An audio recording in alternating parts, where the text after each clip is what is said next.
Hey toy collectors, welcome to another super exciting, outrageous toy review. Today I'm taking a look at a whole bunch of custom figures that I never really finished. Part of the process that made me go from being a kid that played with toys to an adult that collected toys was somewhere in the middle, like middle school, high school area.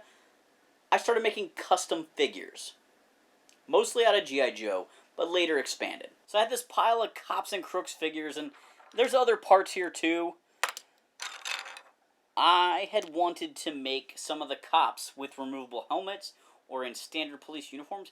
Basically, if you've ever watched the Cops cartoon show, the characters frequently take their helmets off, and even there's an episode where Sundown isn't in his cowboy uniform, he's in his police uniform. So this is a very simple custom. I basically just put a Sundown head on Longarm's body. I do still need to get a hat for him, a cowboy hat, to kind of finish the figure.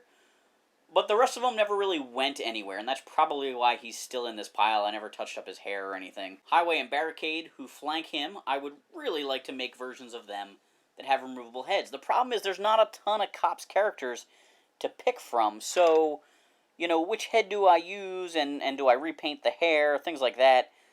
That's kind of where this got bogged down. I also had some plans to swap some Berserko and Rock Crusher parts around to kind of make a street clothes Rock Crusher and a prison uniform Berserko. O-Ring G.I. Joe customs were kind of my favorite thing to do. They're so easy to take apart and swap the parts around. I made tons of them. My only real rule of thumb was I tried not to paint around the joints if possible, like especially on the arms, because I just never had good luck with it not shipping. But these are some characters that were in various states of progress. There's a Cobra trooper or officer here who has green pants. This basically was that I had a Cobra officer body that I didn't have a lower half to, and I was trying to plan some sort of a use for him. I was thinking of making him like a sniper or some sort of specialty Cobra figure, but I never really did anything with it, never got him accessories, never tried to fix the Cobra symbol. He's barely even screwed together there. You can also see there's a little damage on the back, which is part of the reason why I didn't try and like hunt down legs for him and get him back into, you know, tip-top Cobra shape.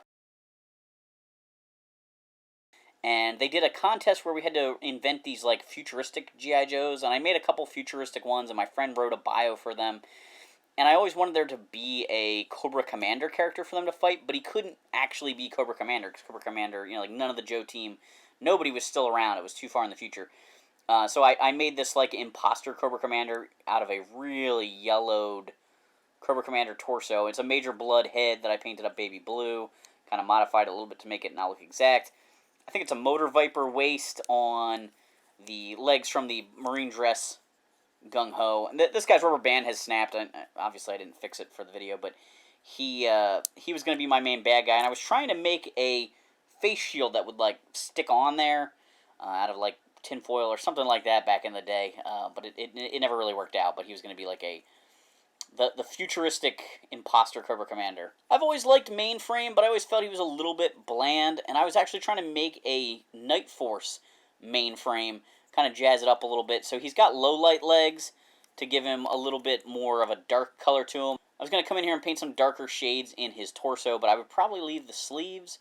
So I'm not sure. I hadn't totally decided on that, and that's just kind of where I left off.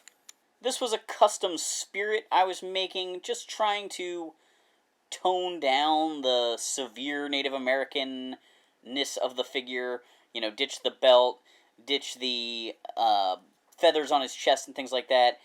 I think the torso may have been damaged on this guy, and I needed his waist for another custom. I had a set of Zap legs, so those became his green pants, so he no longer had the fringe on the side. Kept the Spirit arms, but used a airborne torso. The blues matched pretty well. I painted his headband green. He's got a weapon pack backpack that I painted the grenades in on. And so, you know, he was almost done. He really needed his weapon, and it just never really got finished. And here's a Mercer custom. It's a real beater Mercer figure. And I don't know if I was going to hollow out a helmet eventually, if I could find one for him. It looks like either the head was already scuffed or I had sanded it down lately. I don't even remember which. But I did give him a Cobra Viper arm here.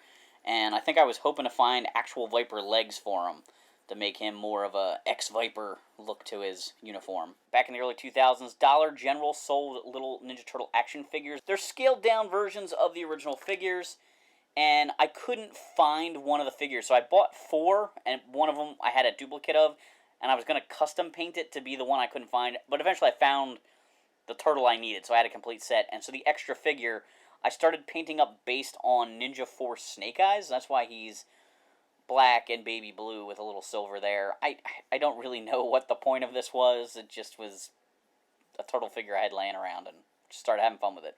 One year at RetroCon, I picked up a lot of used Masters of the Universe Classics figures that contained a Stratos and a couple of Royal Guard guys and a Molar. And based on those figures I had, I wanted to make a Clamp Champ as the replacement for Man-at-Arms, which is what I have going on here. He's actually got some armor on upside down to try and armor him up as much as possible. I'm not sure if I should just get rid of that, but this was not a complete figure. I do have his chest plate, which I plan to try and sculpt something on to make him more like Clamp Champ. And this head isn't actually Clamp Champ's, it's just one of the Palace Guard heads. But I figured with the face mask on, it really kind of worked pretty well for him. So this was going to be my future Clamp Champ figure, but obviously I never finished that. And then I used some parts to make a warrior version of Molar.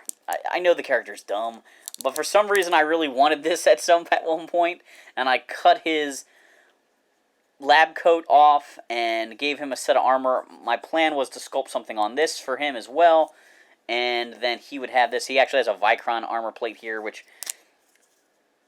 I'm tempted to keep with him as, you know, this custom figure, but also this probably should go with my extra parts too. Vicron, I have 3 of him, so I could display him in each one of his modes. So I have a ton of these things laying around. I don't know whether I really need that part or not, but I originally gave it to him to try and bulk him up a little bit more, make him look a little bit more heroic. But like I said, this never really went anywhere. When the Superman Returns figures went on clearance, I bought a couple of these Marlon Brando figures.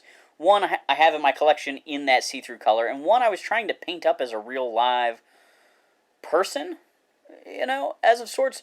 The paint really did not stick to this figure that well. First of all, I took off his robe. He had a clear, translucent, sparkly robe. I took that off, which is kind of what he wears in the movie. And I started painting him up to look like a Superman color. I started just using any paint to kind of work as a primer. Really, this figure probably needed to be scrubbed down really well and primed.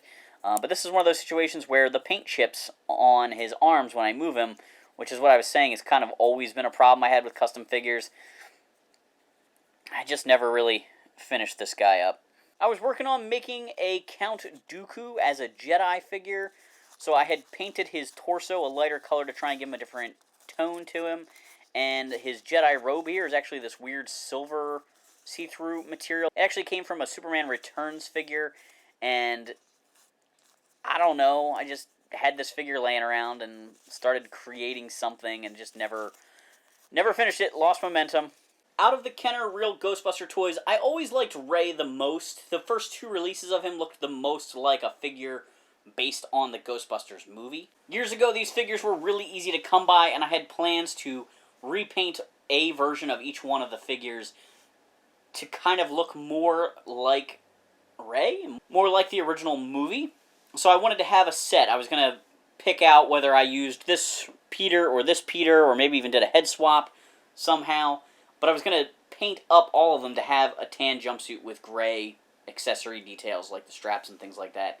It never really happened, so, yeah. Just started collecting parts and never finished it. This figure is made out of an Inspector Gadget toy. He was a Kids Club toy. He's actually using multiple gadget features all at once. But my plan was to just use this as articulation. And I was going to make this into a character, a merchant character from a weird home video type project my friends and I did when we were in high school. One of the actors wore this crazy cardboard mask that was based on an African tribal type mask. So I was trying to sculpt some of those details here. It looks like it's, I mean, I don't really know how to sculpt. And this was also a long time ago. So this never got finished, but I was working on that. When I was in high school and college, my friends and I did a lot of live-action filmmaking as well as stop-motion animation. And I would oftentimes end up making custom toys based on the live-action work we would use. And then we actually ended up using those live-action figures in some stop-motion video production work we did. They basically represented ourselves in a little fictional world in our animations. So these guys were based on a live-action movie we had made, and it's set in a post-apocalyptic world, and I never really finished them. This was going to be my buddy Brian as the warrior. We'll use our masks anyway. Could get worse inside. This was going to be my buddy Derek as the brother.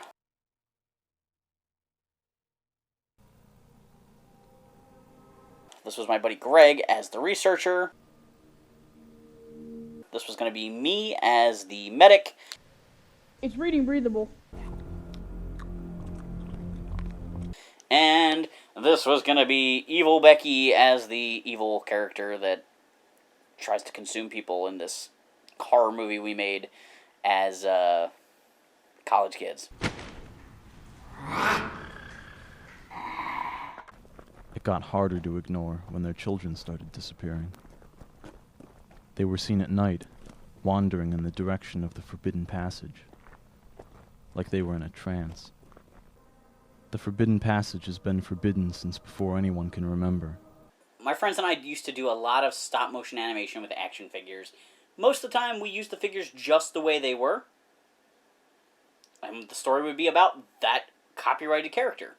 But we did occasionally make our own figures, and usually those ones were based loosely on ourselves.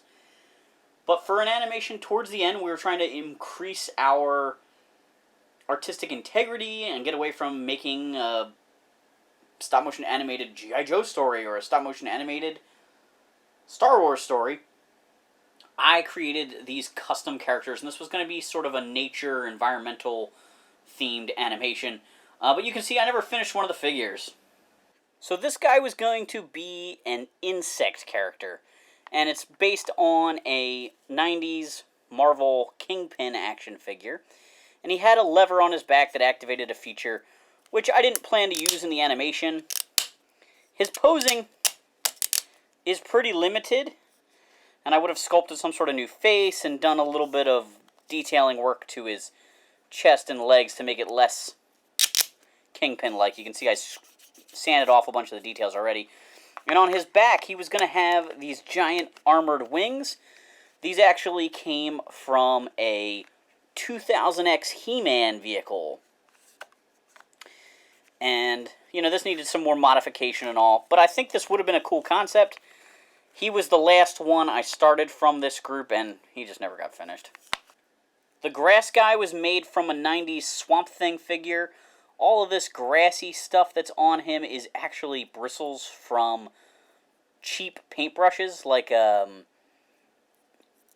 know, like the China brushes, the chip brushes. And that detail was added to him to make him look less like Swamp Thing, and the face was modified. It's a very tiny little face in there. But I just thought he was going to be kind of an interesting character. I did not know who Groot was at the time, but, you know, now he feels very Groot-esque. This was the tree character, and of course, you can see the influence Lord of the Rings had, because this guy's totally Treebeard. This figure is a Tarzan, Disney Tarzan figure that had really nice articulation. I got it at a yard sale, and I scraped off the face and started playing around with this idea. The biggest problem that I had, or that I was worried about with this guy, was that when we stop motion animated him, I was worried about the bark breaking, because the bark dries out and gets worse and worse over time. I actually think I should coat this guy with like a matte varnish. I've had him for years, but I just don't really touch him much. But he's got lichens to hide some of the seams between areas, and then I just kind of glued bark on him. I painted a face that in some areas where I kind of carved out a little bit. I think he's kind of a cool figure. I mean, especially considering that I was like 19 or 20 when I made him. It was adventurous that I was, spanning out and developing a bigger character. And I don't know what the story would have been exactly that we were animating. We were just kind of trying to come up with ideas based on these characters that I was creating. The final character from this batch was a rock monster. And you can see it's based on an Incredible Hulk figure. I got him at a yard sale again, cheap, but the foot was broken off. So I ended up removing him at the waist. I decided to kind of really dwarf him and kind of give him sort of a gorilla stance. I wanted him to kind of walk on his knuckles. And so the waist and lower legs here, or upper legs, are actually from a Cobra Commander figure from G.I. Joe versus Cobra, you know, that 2000s era figures. And these feet are actually from a Disco Skeletor. Why didn't somebody tell me that Disco Skeletor was going to be cool later, and I wouldn't have chopped him up? I had also, around that same time, bought a Disco Skeletor and a regular 2000X Skeletor at a yard sale, and I kept the regular Skeletor because he looked cool, and chopped up the Disco Skeletor for this custom.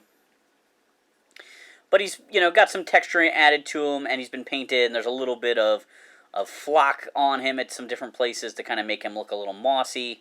I ground down his hair a little bit. And overall, I think he's kind of a cool figure. You can see I had to fill in this void where his articulation point was on his back. But again, I was very young. I mean, I'm not a kid, but I didn't have a ton of painting and sculpting experience at the time. I still don't consider myself to be an amazing sculptor. I think my paint skills have increased a fair amount, though. And I just think that this was kind of a fun set of characters, and I really kind of would love to know what we would have created with them had we kept working on that animation stuff. In the comments down below, let me know which custom idea was your favorite. Thanks for watching this super exciting, outrageous toy review. Make sure to like, subscribe, and check out my other videos.